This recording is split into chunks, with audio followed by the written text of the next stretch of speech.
Pour Hakim Zouani, réalisateur, un des réalisateurs du film, et Morad Boudaoui. Merci. Vous êtes restés.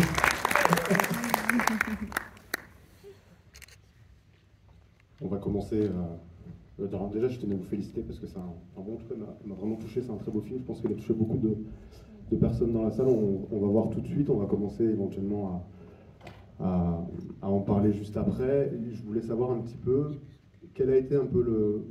Enfin, vous l'avez dit tout à l'heure déjà avant le film, mais ça a été vraiment parce que c'était une histoire personnelle que vous avez eu envie de partir sur un film comme ça.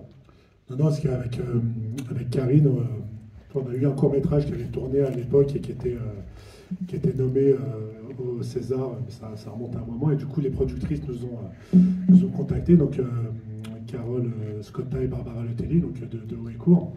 Elles nous ont contactés en parlant des projets et tout, et c'est vrai qu'avec Karine, on a toujours eu l'idée, nous, de faire un film sur l'école, mais surtout de vouloir montrer qui sont les instituts d'aujourd'hui, et casser un peu cette image d'Épinal de la maîtresse d'école, parce que ça a vachement changé l'éducation nationale depuis ce temps, et de raconter qu'il y a des gens qui sont là, pas par vocation forcément, de gens qui sont motivés, et surtout de lutter un peu contre cette gentrification qui arrive. Voilà, moi j'ai grandi à Aubervilliers, ma génération, c'est plus celle de Zaya, la directrice de l'école, et on voulait raconter ces territoires et cette France aujourd'hui où malheureusement on fait dès l'école, on sépare ces gens issus de classes sociales complètement différentes, et voilà, nous c'est un truc qui nous touche, et donc voilà, on a voulu raconter ces choses-là dans ce film. D'accord. Le film a été tourné à Aubervilliers ? C'est ça. D'accord, ok. Bah, merci. Oui. On était chauvin, on a pratiquement tourné tous nos films au dernier, donc pour celui-ci, on n'a pas changé une recette qui marchait avant. Ouais, donc, Ok. Alors, donc si vous avez des questions, on va commencer l'échange donc avec nos invités. Donc n'hésitez pas, vraiment, si vous avez des questions, c'est toujours, comme on dit, hein, je le répète toujours, la première... Combien de temps a duré le film ? Alors, c'est-à-dire vraiment de l'écriture jusque... Voilà. Alors l'écriture a été un peu compliquée parce qu'au début, on est parti sur une mauvaise piste. C'est-à-dire qu'en réalité, avec les productrices, il fallait qu'on t'atteigne, parce que vraiment, elles ont dit, voilà, un film sur l'école, ça nous intéresse, allez-y. Donc nous, on avait des idées, voilà, on a écrit des séquences, mais voilà, on ne savait pas du tout vers quoi on se dirigeait. Et du coup, ça a été un peu complexe l'écriture, parce qu'on voulait vraiment raconter l'équipe d'Instit. C'est-à-dire qu'on a voulu raconter les adultes à l'école, en fait, et minimiser la présence au maximum des enfants. C'était compliqué de faire un film sur l'école sans parler des enfants, mais voilà, l'idée c'était ça. Essayer aussi d'avoir des trajectoires complètes de ces gens issus de parcours complètement différents, de milieux sociaux différents, de régions différentes. Et donc l'écriture, ça a pris pas mal de temps, parce que l'écriture, on a mis un projet à la poubelle, on a mis 2 ans d'écriture à la poubelle. Du coup, après, il y a eu le Covid. Et donc du coup, nous, après le Covid, il y avait cette idée d'école à l'extérieur, mais c'est vrai qu'après le Covid, on s'est rendu compte, notamment à Poitiers, qu'il y avait des vrais mouvements portés par Christelle Ferjou, où vraiment c'était une vraie nécessité d'emmener ses enfants à l'école, parce que c'est vrai que nous, c'est dans un milieu très urbain, mais apparemment, même les enfants issus de villages et tout, en réalité, ils sont de plus en plus chez eux par rapport à avant. Donc du coup, voilà, ça a réorienté aussi l'écriture, et notamment toutes les séquences où Marion amène vraiment ses enfants dans un parc. Et donc voilà, après on a mis 7 semaines de tournage, pratiquement. Parce que vous savez, avec la DAS, aujourd'hui, nous, c'est des enfants en primaire, donc on les avait uniquement une demi-journée avec nous. Ça nous suffisait pour les gérer. Et du coup, on a eu 7 semaines de tournage. Après, le film a été un peu compliqué à trouver au montage aussi, pour garder un peu cet équilibre au niveau des adultes. En réalité, je crois que l'ours faisait pratiquement 2 heures, donc l'ours, c'est vraiment la première version de montage, et on a pratiquement mis 30 minutes de film à la poubelle. Et pour finir, une dernière question. Pour vous, qu'est-ce qui a été le plus dur à gérer? Les acteurs ou les enfants? Non, en réalité, non. En fait, moi, comme j'ai dit tout à l'heure, je fais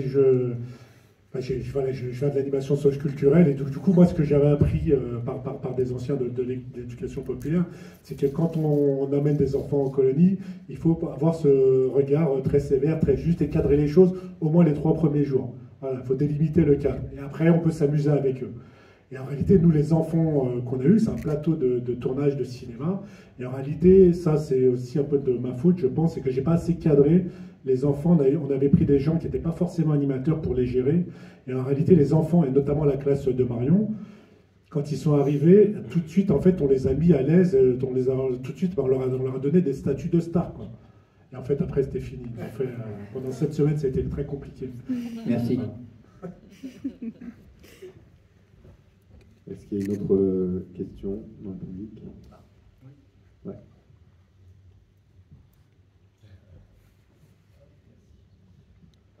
Déjà, merci beaucoup pour votre film, hein. C'est magnifique, on a envie de chialer à plein de moments, donc c'est cool, ça fait du bien.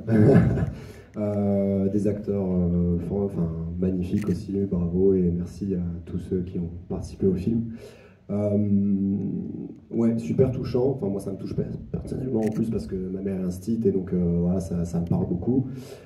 J'avais juste une question, peut-être un peu bateau, mais je me suis posé la question, toutes les images que vous aviez, donc des bâtiments en construction, comment vous vous êtes démerdé du coup, puisque ça dénonce effectivement ça, cette course au béton, et en même temps, il faut bien être autorisé à tourner ces images-là. Donc quel est le constructeur, entre guillemets, qui a dit, bah, écoutez, vous pouvez filmer effectivement mes constructions sans que, en les dénonçant et en disant effectivement qu'il y a un phénomène là-dessus de surconstruction, quoi. Non, bah après, alors, au niveau de la législation, c'est pas si évident que ça. C'est qu'en fait, comme ça fait partie quand même de l'espace public, en réalité, il y a une autorisation de demander à l'architecte et tout. Mais comme nous, c'est noyé dans ce côté un peu fiction et tout, en réalité, c'est donc le Guénola qui a fait la régie. Moi, en gravitant un peu, surtout sur le territoire du 93, où il y a des grues dans tous les sens, partout. Ouais. Du coup, moi, j'avais repéré différents endroits, et puis après, c'est elle qui a été démarchée. Mais en réalité, ils n'ont pas le temps de lire le scénario, et puis en plus, s'ils nous interdisaient de tourner, il y avait un chantier à 20 mètres à côté où il fallait demander. Donc du coup, elle, par contre, elle a multiplié les pistes pour qu'on puisse être tranquille, mais on n'a pas eu de difficulté vraiment à tourner ces séquences-là. D'accord, ok. Je vous dis ça, peut-être le film va cartonner, puis on aura plein de procès. Mais là, en tout cas, pour les tourner, on a été tranquille. Il y a une autre question, juste en haut. La super école qu'on voit, là, moderne, elle existe pour de vrai ou c'est un musée d'art moderne? Alors, en fait, non, c'est un architecte extraordinaire qui a vraiment dessiné cette école. Et en fait, c'est l'école Niki de Safal à Saint-Denis. Et voilà. Et en fait, c'est un mec, en fait, c'était tellement du génie cette école et tout. En fait, il a essayé de la créer vraiment en raisonnant comme un enfant. Donc les adultes détestent l'école parce qu'ils se cognent dans tous les sens. Il y a en fait, toutes les bulles qu'on voit, c'est vraiment des îlots de lecture. Et donc du coup, forcément, les enfants s'éclatent dedans, mais les adultes, il faut se courber et tout. Et non, c'est une école qui existe vraiment. Mais par contre, c'est l'intérieur de l'école qu'on voit, et l'extérieur, c'est une autre école à Bobigny. Voilà. Ça, c'était une embrouille d'architecte. Pour retourner, c'était pas si évident que ça. Est-ce qu'il va y avoir une deuxième cour des miracles? C'est-à-dire une par suite. exemple, que les enfants soient devenus grands et qu'ils enseignent à leur tour. Eh ben, on va poser la question à moi.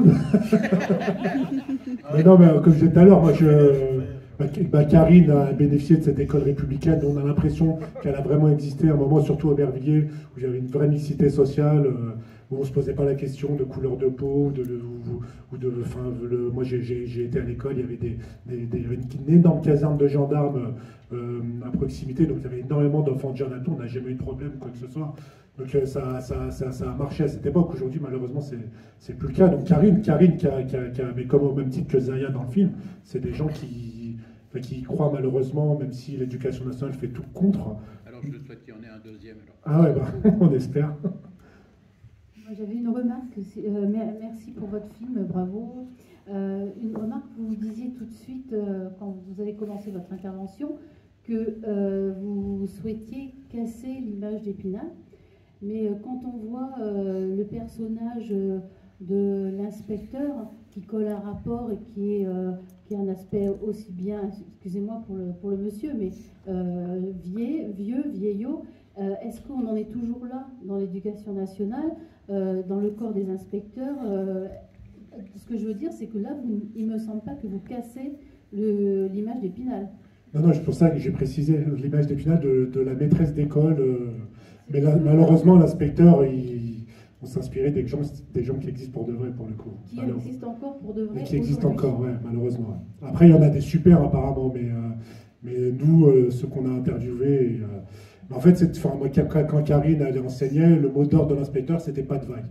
Et c'est vraiment le truc qui l'a marqué. Et c'est pour ça que dans le film, après, au niveau du scénario, ça nous arrangeait aussi, que ce soit comme ça. Mais malheureusement, dans la réalité, effectivement, ça, c'est pas un personnage qui a évolué depuis toujours, pratiquement.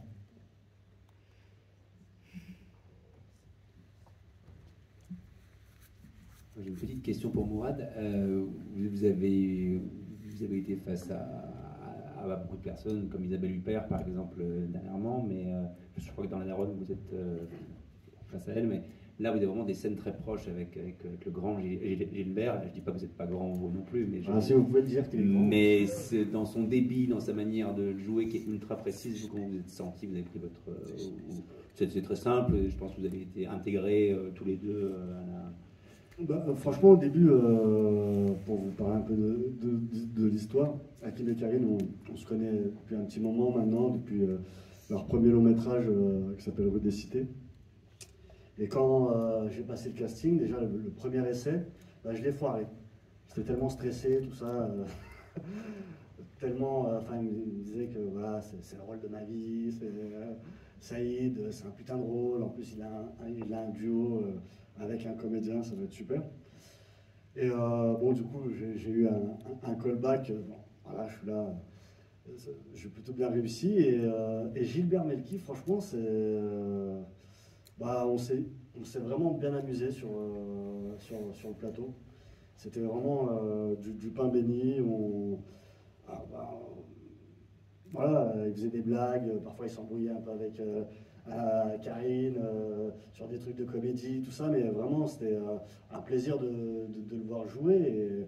Et bien sûr, tous les gens qui étaient là, que ce soit des figurants ou autres, qui avaient entendu que Gilbert Melki était là, et tout le monde lui demandait est-ce que je peux prendre une photo, ouais, franchement, Patrice Abitbol, c'est super, ça revenait toujours.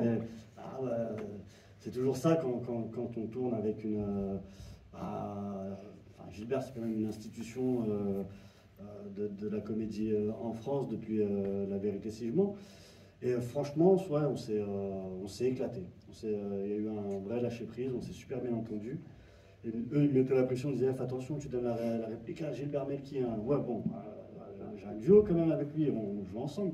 Je dis, ouais, mais quand même, c'est Gilbert, il est dur, faire attention et tout. Et franchement, c'est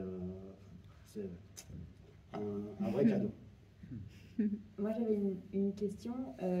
Déjà nous on a tous beaucoup ri pendant le film, donc merci beaucoup. Nous c'est moi, toi, c'est mes deux amis derrière. C'est cool. Et monsieur aussi, il a beaucoup ri. Est-ce que vous aussi vous avez ri pendant ce tournage? Est-ce que peut-être il y a un souvenir d'une scène que vous avez tournée où vous êtes juste barré, peut-être avec les enfants, peut-être avec les autres comédiens, acteurs, pardon? Du coup, elle est pour moi, cette question. Oui, elle est pour moi. Oui, il y a eu énormément de fou rire. Tourner avec autant d'énergumènes sur un seul même décor, parce qu'il faut savoir qu'on tous les jours, on revenait dans ce même décor, en fait. C'est ça qui est génial. On avait l'impression d'être une sorte de compagnie de théâtre où, on va monter sur scène le soir, sauf que là, c'est la journée, parfois c'est en soirée. Et forcément, il y a des grands moments de fou rire, que ce soit avec Raphaël Quenard qui joue le rôle de Michael, ou Sébastien Chassagne, ou ne serait-ce Yann Papin qui est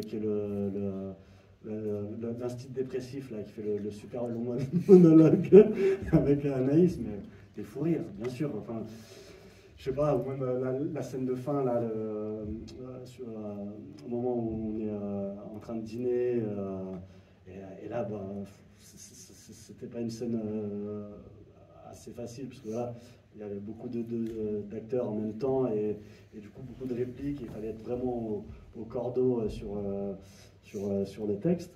Là, ouais, il y a des moments où on a explosé de rire parce qu'il y avait un tel qui avait mangé la phrase de l'autre. Et ouais, non, vraiment, c'était un tournage globalement qui s'est super bien passé. On a eu vraiment de la chance en plus sur ce tournage parce que c'était pendant vraiment. On avait peur que l'un de nous chope le Covid et tout et qu'ils mettent en arrêt le tournage. Et franchement, on a eu. Oui, surtout, bah, bien sûr, il y avait une école à rendre parce qu'on a tourné en été et du coup, il fallait être. Début septembre, c'était la rentrée, il fallait rendre l'école, donc il n'y avait pas vraiment de marge pour ça. Et ouais, non, vraiment, super, super. Je vais enchaîner avec une autre question. J'ai bien aimé le fait qu'il n'y ait pas de vrai happy end à la fin, c'est-à-dire que la mixité réussite n'existe pas finalement dans ce film-là. Et du coup, j'avais deux questions. Si vous avez des enfants, dans quelle école vous les auriez mis, ces enfants? La première ou la seconde, et également, je voulais savoir si vous aviez une solution. Elle n'est pas dans le film, mais est-ce que vous, personnellement, vous aviez une idée pour ce qu'il faudrait faire? Donc je sors un peu de fin, je continue le prolongement du film, quoi. Non, mais de toute façon, c'est le genre de questions qu'on nous pose. Non, moi j'ai 2 enfants, mais qui sont à l'école publique. Mais après, moi j'habite dans le 20e à Maraîcher. Et en fait, c'est un quartier très populaire qui ressemble au quartier dans lequel j'ai grandi. Parce que moi j'ai grandi à Aubervilliers, mais voilà, l'Aubervilliers que j'ai connu, il n'existe plus du tout. La ville s'est vraiment paupérisée depuis les années 2000. Donc, moi j'ai aucun souci aujourd'hui à mettre mes enfants dans le public, mais c'est vrai que la question se pose. C'est-à-dire que surtout quand vous voyez une école d'Iquit Saint-Phal, qui n'a pas envie de mettre ses enfants dedans? Donc je ne condamne pas ceux qui en mettent, mais la question est très complexe. Et non, moi j'ai pas de solution.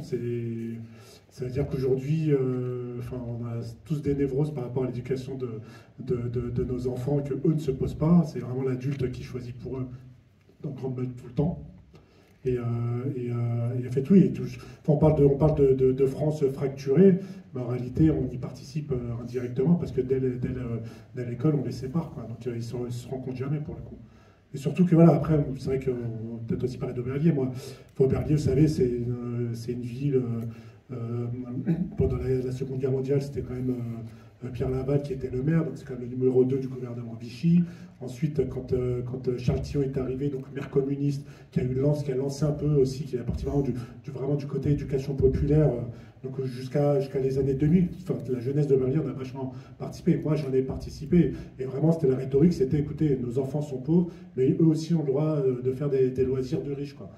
Du coup, on avait des activités de dingue, et on ne payait pas très cher. Donc, et du coup, c'était ce côté, effectivement, on était noyés, comme tous les enfants, on bénéficiait d'activités. Donc, du coup, ce truc, aujourd'hui, il n'y a vraiment plus d'argent, c'est encore beaucoup plus clivant qu'à l'époque, quoi. Et surtout que toutes les associations d'éducation populaire, on les a toutes détruites, on leur a enlevé les subventions. C'est-à-dire que pour moi, l'éducation nationale, c'est le seul socle garant un peu de ce que représente aujourd'hui la société française et puis l'avenir de la société française.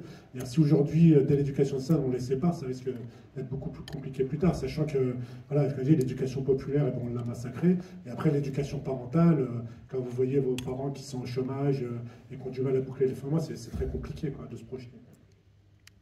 Mais non, je n'ai pas de... Je préfère faire des films que de la politique. Tous mes amis qui sont mis dans la politique, je les ai perdus. Et pour l'instant, quand je fais des films, je les ai gardés, mes amis. Donc, c'est pas évident. J'ai une petite question. Vous aviez beaucoup de marge au niveau du texte ou c'était vraiment, il fallait rester sur le texte Non, c'était assez écrit.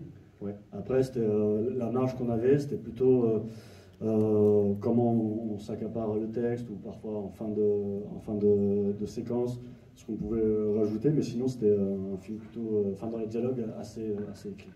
Il y avait combien de versions de scénario?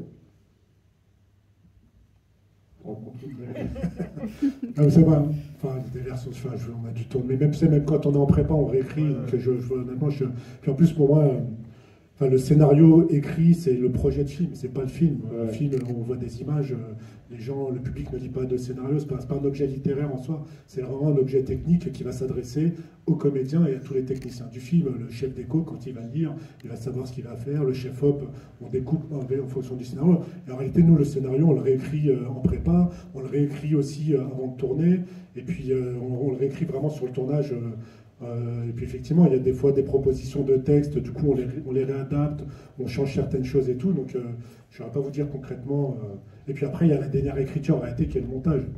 Comme j'ai dit, entre ce qu'on a tourné et la réalité, on a viré pratiquement 30 minutes de film, c'était énorme, ça fait un quart en fait, parce que le film aujourd'hui fait 1h30, donc il y a beaucoup de choses qu'on finit un peu, parce que voilà, il y a des histoires de rythme, où maintenant tout est vraiment matérialisé en image, on se rend compte qu'il y a des redondances, certaines choses, puis des choses qu'on a aussi, je pense, ratées en mise en scène, et du coup on les assume pas, et du coup on les enlève, voilà, c'est les aléas d'un film. Comme honnêtement, je ne saurais pas vous répondre concrètement en version d'écriture et combien il y en a, mais je pense qu'il y en a eu un paquet là.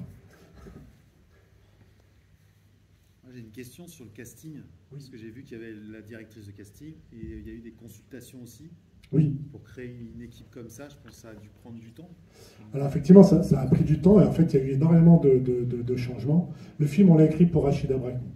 Nous, on l'avait vraiment en tête, dès les premières lignes, on voyait qu'il y avait en tête. Donc là, du coup, c'est le stress quand vous lui envoyez le scénario. Si elle n'aime pas, ça c'est compliqué, mais heureusement, elle a totalement adhéré. Après, du coup, en réalité, le rôle de Jean-Pierre, qui est joué par Gilbert, en réalité, à la base, c'était Frédéric Pierrot qui devait jouer ce personnage-là. Et du coup, ça, pareil, en écriture, ça donnait aussi une autre direction. Quand Gilbert est arrivé, on l'a réécrit. Et en fait, effectivement, c'est Agathe qui a été consultante. Et en fait, Agathe, qui travaillait chez Oécourt et qui préparait la nuit du 12, c'était la directrice de casting. Donc, quand nous, Frédéric Pierrot partait sur la saison 2 dans Thérapie, du coup, on n'avait plus personne. Et ça se jouait on était à quelques semaines du tournage. Et donc, du coup, Agathe connaissait bien Gilbert Melki, mais voilà, Gilbert Melki, c'est pas un premier rôle. C'est-à-dire que nous, on ne se serait jamais permis de penser à lui pour ce rôle-là. Et en fait, c'est ah non, mais il n'est pas du tout comme ça, allez-y, il faut y aller. Au contraire, s'il aime le scénario, même si c'est pas le premier rôle, s'il aime, il va y aller. Donc, du coup, c'est elle qui nous a vraiment forcé la main pour qu'on lui envoie, et on ne regrette pas du tout. Et effectivement, après, Raphaël Quenard, c'est les productrices qui nous l'ont présenté parce qu'elles avaient distribué celui qui fait Michael. Sébastien Chassagne, nous, on le connaissait parce qu'on avait fait un court-métrage avec lui avant. Mourad, on le connaissait depuis notre premier film en 2011, donc ça fait quand même très longtemps qu'on se connaît. Et du coup, après, ce qui était intéressant, donc Anaïd Rozam qui fait Marion, elle, c'est la fille de la productrice qui nous en a parlé parce qu'en fait, elle est très connue sur Instagram. Elle fait des vidéos qui n'ont rien à voir avec le rôle qu'elle a fait dans le film. Et donc, du coup, nous, ce qui nous intéressait, c'était de dire, effectivement, c'est une équipe complètement hétéroclite d'Instit, qu'il y a dans beaucoup d'écoles en banlieue parisienne. C'est des gens qui viennent de milieux complètement différents. Et c'était marrant de réunir ces acteurs aussi qui ont des parcours complètement différents. Après, il faut que la mayonnaise prenne, et du coup, ça a super bien marché. Parce que je pense que on croit aussi à cette équipe d'Instit, parce que vraiment, ils s'entendaient vraiment bien sur le plateau. Il y avait vraiment ce côté où on s'amusait, où on faisait un film en s'amusant, mais avec un sujet sérieux. Et ça a fédéré un truc. Et puis après, c'est avec Rachida, ce qui est quand même le rôle principal du film, c'est un peu le moteur du film avec Anaïd. Elle a aussi porté le truc sur le tournage où tout le monde a suivi, quoi. Merci, parce que ça se sent, ça. Enfin, moi, je sens beaucoup le collectif de l'équipe. Voilà, c'était la priorité dans l'écriture, c'était ça. Bravo, merci beaucoup. Merci à vous. Oui, bonsoir. Moi, j'ai habité dans le 19e, donc vraiment Port d'Aubervilliers, à côté de chez vous. La mixité, ça posait pas de problème. Enfin, ça n'existait. Enfin, il n'y avait pas de. La mixité, c'était pas un problème, c'était normal, tout était normal. J'allais faire de rugby à Port d'Aubervilliers, à Haut-Fort d'Aubervilliers. Aujourd'hui, est-ce qu'il y a encore des jeunes du 19e qui vont dans les quartiers de banlieue, tout ça, comme nous on faisait? Nous, je sais qu'on venait nous voir, les gens d'Aubervilliers venaient nous voir dans les écoles du 19e pour faire de la détection sportive, et on allait jouer à Aubervilliers. Et est-ce qu'aujourd'hui, ça existe encore? Alors là, pour moi, on rentre dans un autre paramètre qui est le sport, et ça, pour moi, c'est encore autre chose. Mais non, le truc, c'est que, comme je disais tout à l'heure, nous, dans l'éducation populaire, c'est-à-dire au-delà d'avoir la mixité sociale, c'était aussi des activités intergénérationnelles. Nous, on faisait des tournois de pétanque avec l'association des retraités de la ville et tout. Et en fait, malheureusement, comme je disais tout à l'heure, le fait qu'on ait cassé un peu toutes ces associations qui portaient, parce qu'en plus, ça se joue énormément sur du bénévolat, qu'on ait cassé ces choses-là, où on leur donnait plus les moyens, et surtout, on n'avait aucune reconnaissance. En réalité, ça a complètement périclité, et en fait, les gens ne se parlent plus du tout. Il y a vraiment d'un immeuble à un autre, les gens ne se parlent plus, quoi, ne se côtoient plus. Et donc à Aubervilliers, il y a des villes comme Pantin, les Lilas qui ont réussi à prendre ce virage et tout, mais Aubervilliers, nous, on a foncé dans le mur. Et ça arrive, par contre, la gentrification arrive, mais elle arrive d'une manière très très violente. Ça veut dire que vraiment, il y a le bar des bobos à Aubervilliers, où il n'y a que des bobos, et en face, il y a le bar des Kabyles, où il n'y a que des Kabyles. C'est très violent en réalité. Parce que c'est pas du tout je ne me reconnais pas du tout dans cette ville, et puis surtout, c'est pas la société française telle que je la conçois, c'est pas ça. Merci. Est-ce qu'on a une autre question? Ouais, et juste là. Si on peut passer le micro. Merci. Bonsoir, merci pour votre film. Vous disiez que vous aviez changé des choses et que le scénario changeait progressivement au cours du tournage. Est-ce qu'au final, ça vous plaît? Est-ce qu'il correspond exactement à vos attentes? Et est-ce qu'il y a sinon quelque chose qu'aujourd'hui vous auriez aimé qu'il se passe autrement? Très bonne question. Non, le film, je l'assume complètement, je l'aime beaucoup. Effectivement, moi, moi je dis le jour où j'estimerai que mon film est parfait, ça sera mon dernier, je pense. Mais du coup, parce que voilà, c'est notre deuxième long, on apprend, on progresse. Non, il y a bien des petites choses que je changerais, mais là, vous dire exactement quoi, enfin, sur le tournage, j'aurais changé des choses, mais en tout cas, je l'assume et j'aime beaucoup le film. Et on n'a eu aucune contrainte vis-à-vis des productrices. Vous savez, c'est vrai qu'en France, on dit que le cinéaste est un auteur qui porte un regard. C'est vrai en soi, mais en réalité, s'il était seul, faites un film, faites un tableau. Là, on a vraiment affaire à une œuvre très personnelle. Un film, comme j'ai dit, si on avait eu Frédéric Pierrot pour faire Jean-Pierre, ça aurait donné une autre direction au personnage et au film. C'est-à-dire qu'un film, c'est une aventure collective en tout. Et donc, du coup, moi, j'assume cette aventure que j'aime beaucoup. Et c'est la richesse des autres aussi qui fait que je trouve que le film est réussi. Puis aussi, le fait de me laisser surprendre par des propositions de Mourad et tout. Moi, j'adore ça. Alors que on est très figé sur des personnages, sur des situations.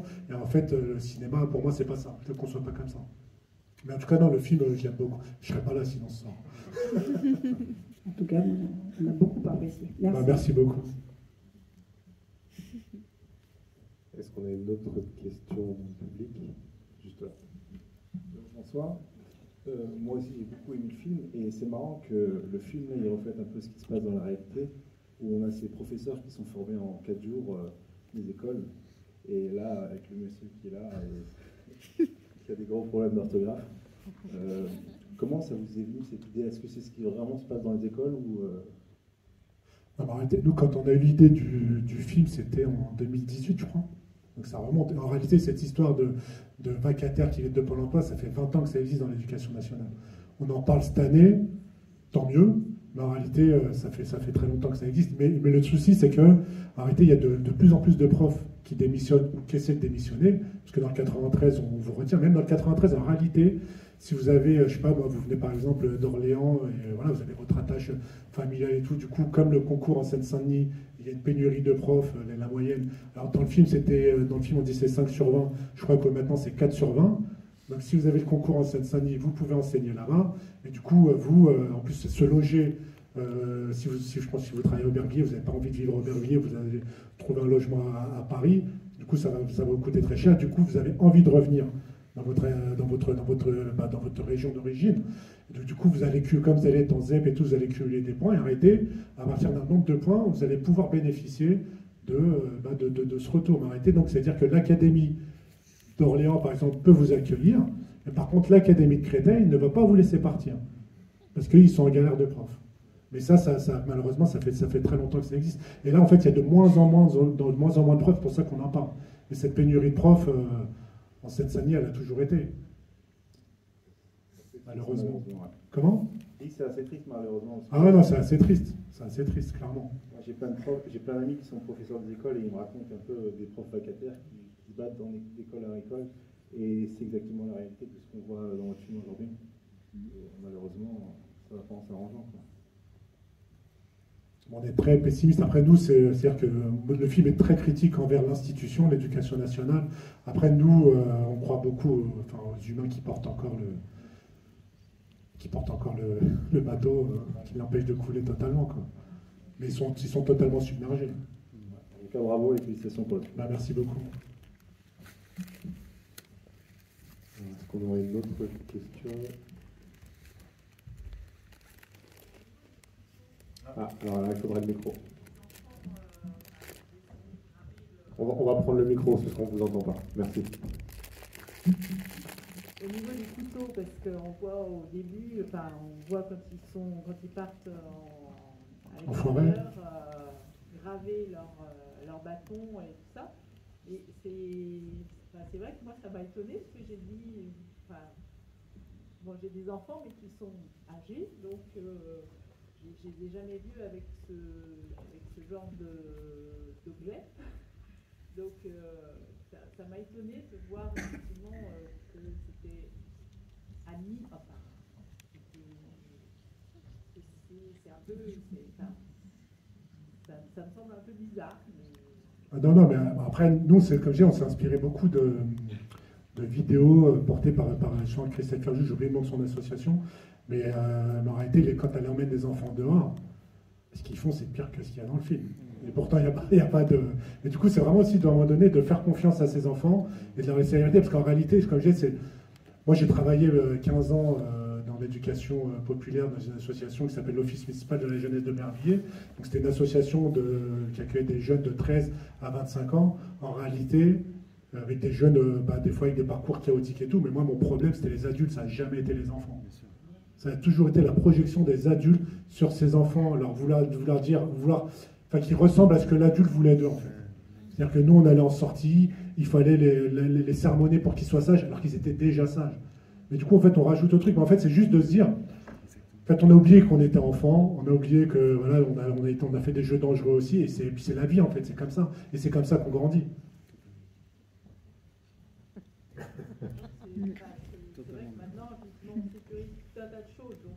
Aujourd'hui, c'est horrible, mais après, moi le premier, moi, avec mes enfants, justement, j'étais en vacances cet été, on était à Marseille, et là, il y avait un enfant sur un rocher qui avait 4 ans et demi, et moi, j'ai mon fils qui a 4 ans et demi, et là, j'ai failli intervenir, alors qu'en fait, la moule s'éclatait. Mais c'est mes psychoses à moi. C'est mes psychoses d'adulte.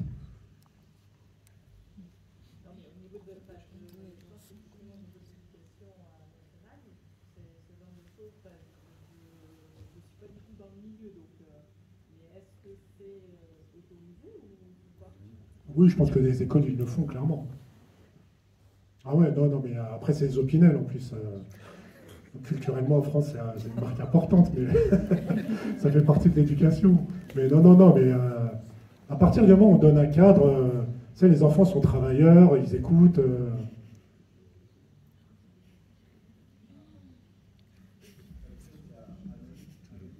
Anaïd Rosen qui fait le personnage de Marion.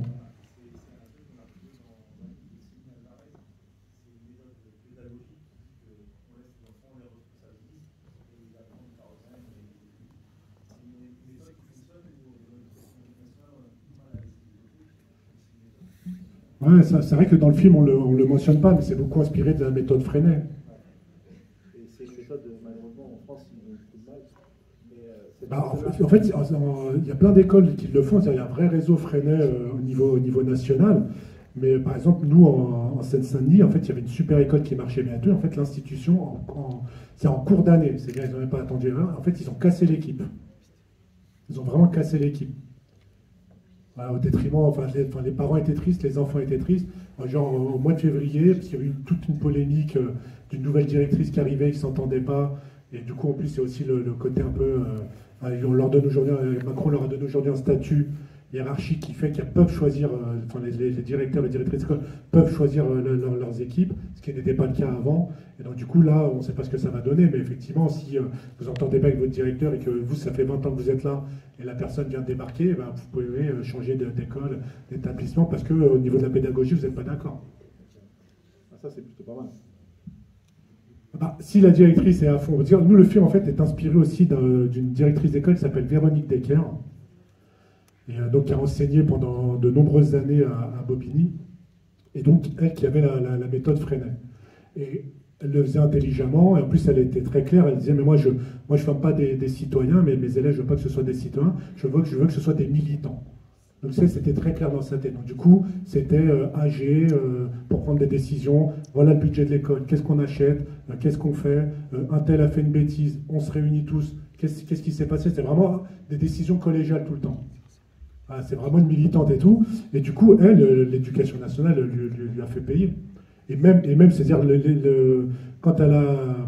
En plus, c'était à Bobigny. Donc à l'époque, c'était une ville communiste.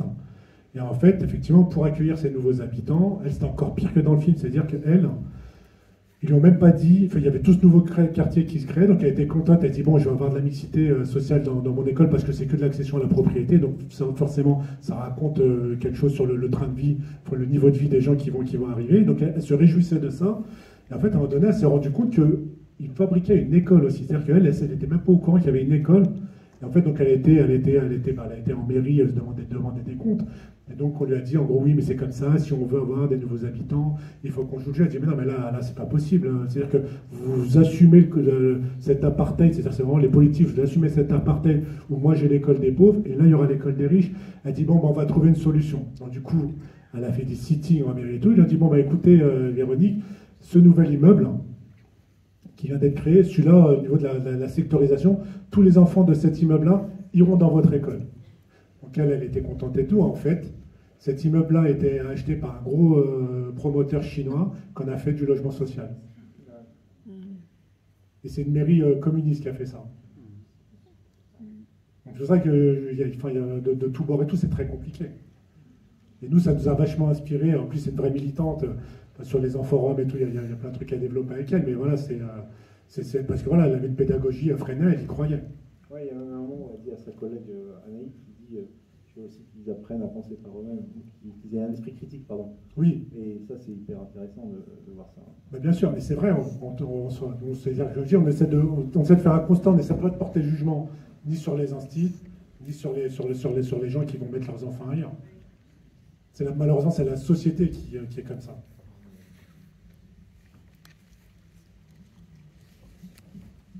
Est-ce qu'il y a une autre question? J'aurais juste posé une question sur votre enfance. J'ai l'impression qu'on est un peu de la même génération. Et il y avait du suédois quand vous étiez à l'école élémentaire. Du suédois? Ouais, comme c'est dit à un moment donné, il y a du suédois, je crois. Enfin, non, il n'y a pas de suédois. Vous, quand vous étiez enfant, à Aubervilliers... Ah non, mais nous, je parlais surtout de mixité sociale. Mais il n'y avait pas déjà de mélange de... C'était déjà... Ah, si, il y avait un vrai mélange. Il y avait plus de mélange à l'époque que maintenant. Ah oui, clairement. Ça, ah ouais. Là, c'est-à-dire que la photo de classe de Zaya qu'elle montre à un moment donné, ça, c'est ma génération. Ça, c'est votre génération, vous l'avez vécu. Ça. Ouais. Ah. Je trouve que c'est riche. Mais bien sûr. Pour tout le monde.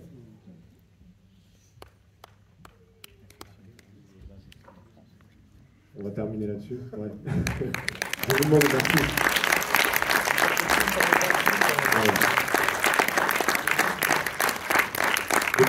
Le film sort le 28 septembre. C'est ça. Ok. Donc le 28 septembre, ce sera la sortie nationale du film. Merci en tout cas à Hakim Zouani d'être venu. Merci Mourad Boudaoui. Merci de nous avoir fait le plaisir d'être venu ici. N'hésitez pas vraiment à partager sur les réseaux sociaux le film, etc. D'accord, que tout votre entourage aille voir le film. Et, ouais, c'est important, c'est important. Merci en tout cas, merci à vous. Ouais, c'est important. En tout cas, on vous souhaite plein de succès et merci à vous. Merci vraiment d'être venus. Juste une dernière information pour ceux et celles